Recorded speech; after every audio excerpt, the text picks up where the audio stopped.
英国民间法院维吾尔法庭昨天判决中国在东突厥散对维吾尔和其他少数民族犯下种族灭绝罪。主持维吾尔法庭的英国律师尼斯宣判指出，本法庭确信中华人民共和国已对一项出异而且系统性的共同政策发挥作用，借由限制和降低维吾尔生育，长期的降低维吾尔和其他少数民族人口的手段，来达成所谓的优化东突厥散人口目标。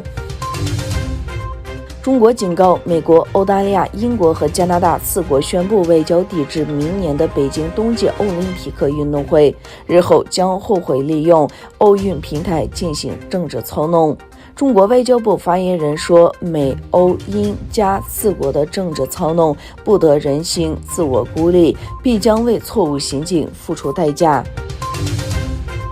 美国联邦众议院通过禁止进口中国强迫劳动产品的法案，按程序，该法案现在必须送交参议员表决通过，并由美国总统拜登签署才生效。这是华盛顿继续抵制北京对待其维吾尔穆斯林的做法。众议院以428票赞成、1票反对的压倒性结果通过防止维吾尔强迫劳动法案。欧盟国家内政部长会议批准克罗地亚加入申根区。